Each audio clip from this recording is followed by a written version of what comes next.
Hello. Thank you for watching. In this video, we leave home base and head halfway across the globe to Greece, the birthplace of Western civilization. We revisit some of the ancient sites, some modern ones.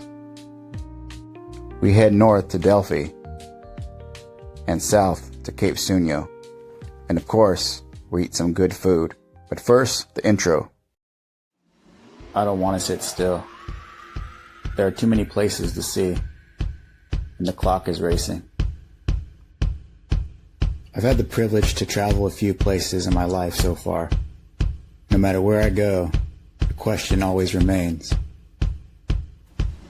where to next?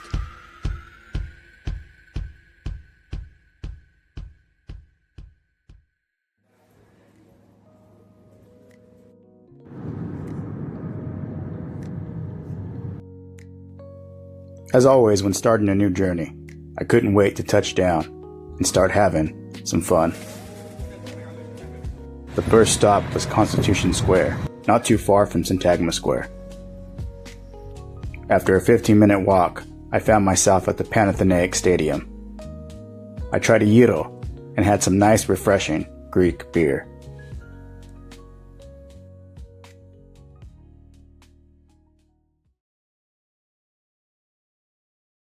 My first morning in Athens, I rose before the sun and found myself face to face with the Evzones. Well, they're standing guard right there, right in front of the tomb of the unknown soldier.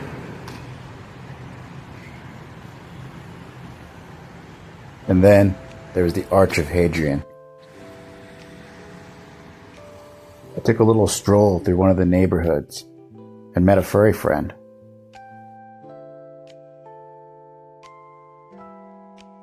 As the sun rose, I rose up to the Acropolis.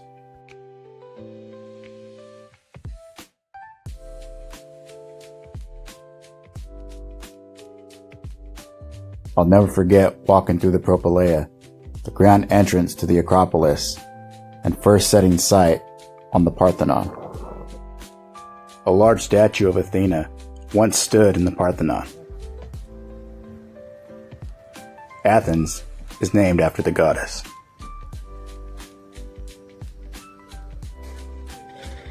There's replicas of the Caryatids. We'll see 5 of the 6 original ones later in the Acropolis Museum.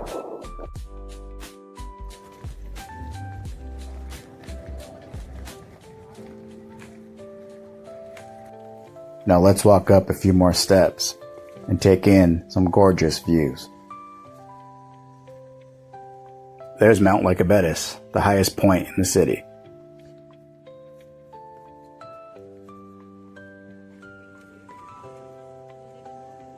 There's the Parthenon again.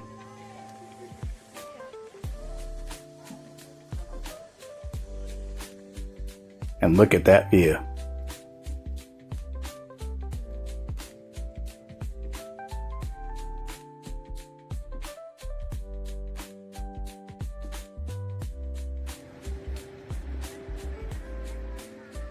Here we have Monastiraki Square. There are plenty of restaurants and shops to choose from around Monastiraki.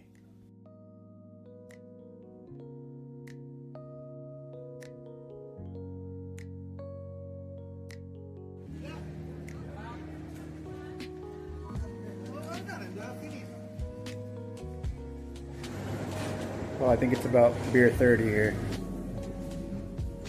Here's some pork, Souvlaki.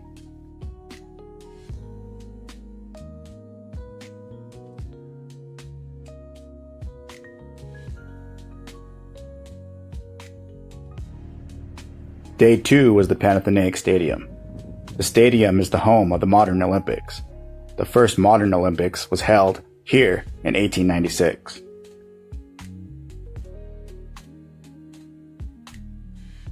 Most of the stadium, including the seats, are made of marble.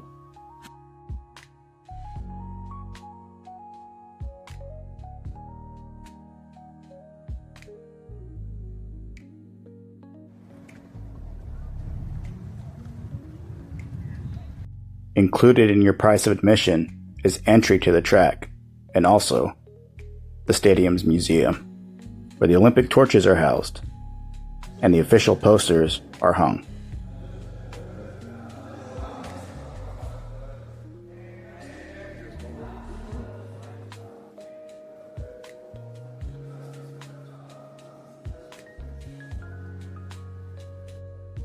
You can almost hear the roar of the crowd.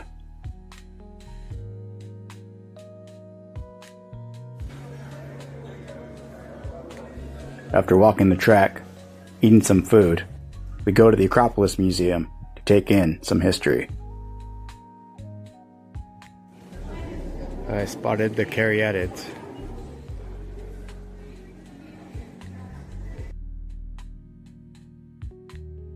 The highlight for me were the Caryatids, the 5 wooden columns that were once on a temple atop the Acropolis.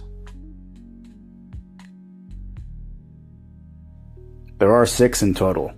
The 6th sister is at the British Museum in England.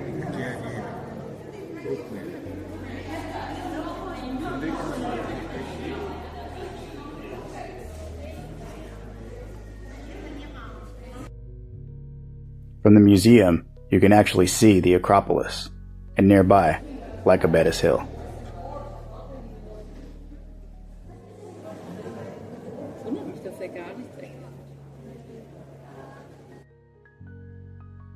Let's try the chicken souvlaki.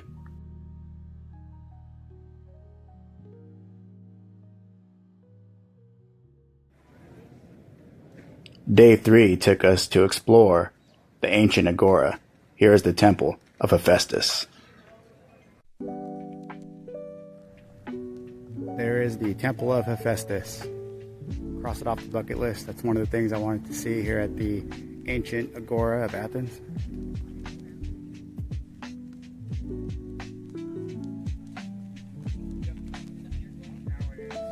Don't forget to check out the museum on site, where objects are housed that were found at the Agora.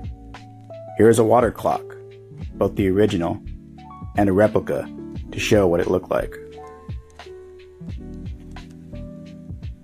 Walking among the ruins is like walking with ancient philosophers like Plato and Aristotle.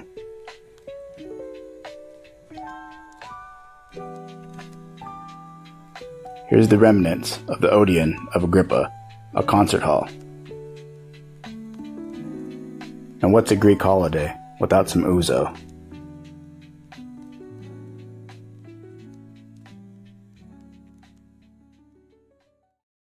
I'll making my way up, and up some more. On this day, we get plenty of steps in as we hike up to the highest point in the city, Mount Lycabettus, to take in amazing views like you see here.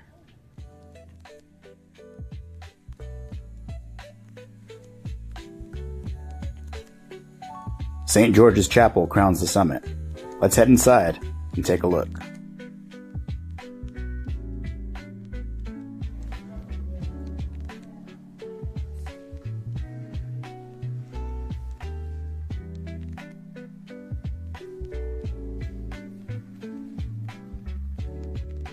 Can you spot the Acropolis in the background?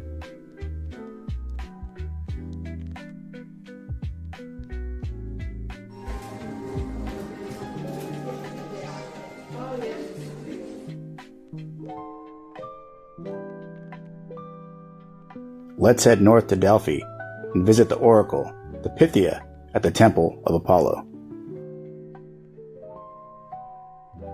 On the way there, we'll get plenty of views and get plenty of history from our tour guide. The drought, but other natural phenomena in the lake, but also the fact that they do not replace. So the lake. Here's the Delphi Theater. I bet they also had a water clock to time the speeches that went on here.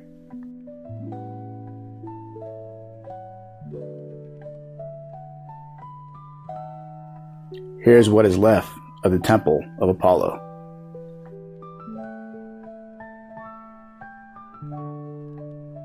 And if you hike all the way up, you'll see the arena where the Pythian Games were held.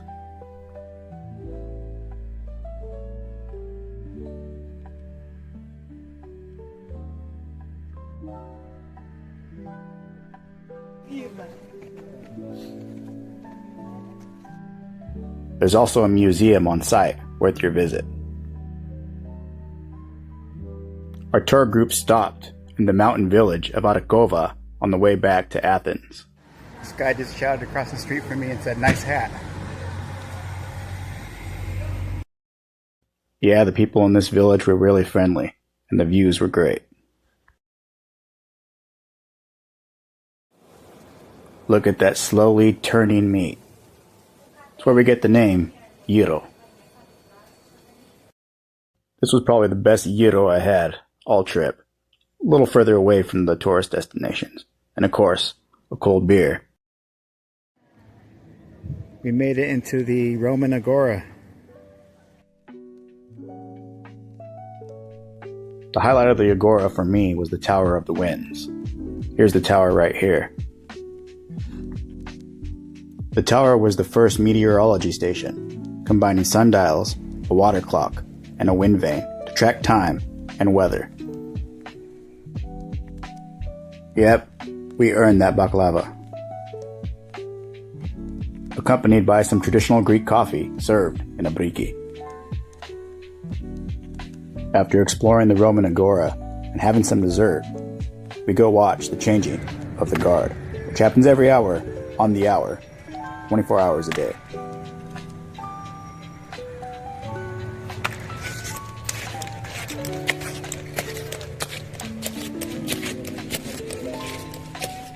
The purpose of the Evzones is to guard the tomb of the unknown soldier.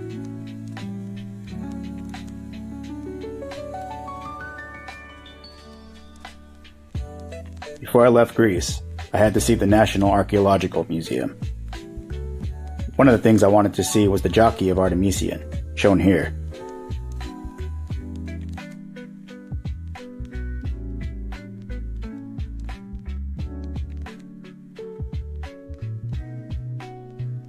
The other thing was the fresco of the two young boy boxers.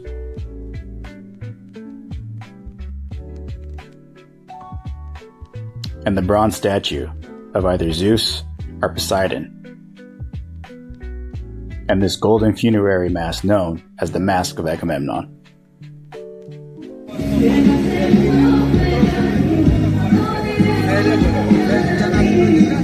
Good food and a free concert.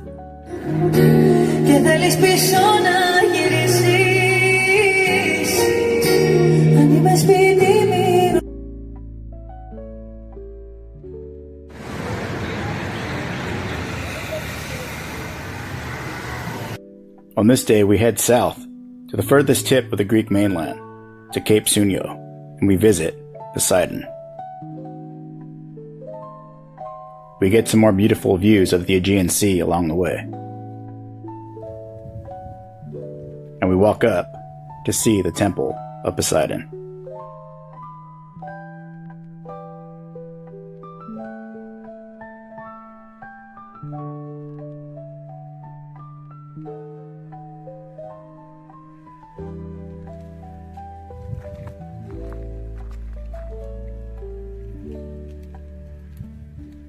The poet, Lord Byron, loved this place, and even inscribed his name on what is now known as the Byron Column.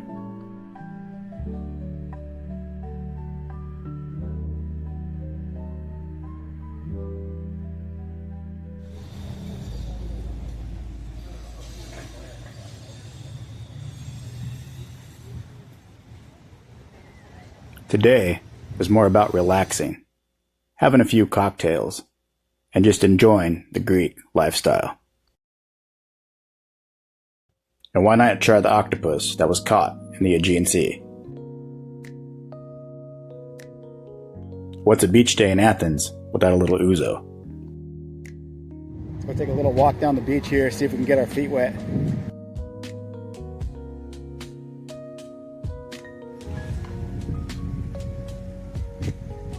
I was told the name of this beach is Kalamaki Beach. Kalamaki.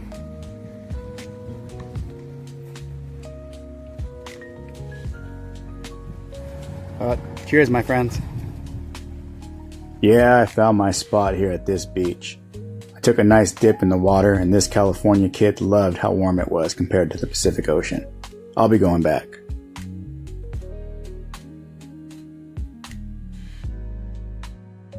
On my last day in Athens, I visited the archaeological site of the Temple of Zeus.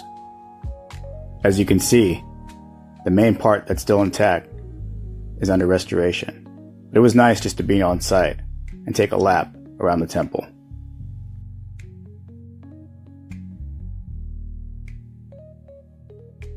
After, we visit Hadrian's library, right next to Monastiraki. Hadrian's library in Athens was built by order of Emperor Hadrian in 132 AD. It was a massive cultural complex featuring libraries, lecture halls, gardens, art, and archives. After visiting, it was time to pull out some euros and buy some souvenirs to take back to the States with me. Well, every country I go, most countries I go, I get Christopher a stuffed bear. I got him a stuffed Evzone here. Yeah, my nephew really liked the bear. It was a great trip, full of history, learning, experiencing, exploring, and of course, creating memories. I thank you guys for watching, and I'll see you on the next adventure.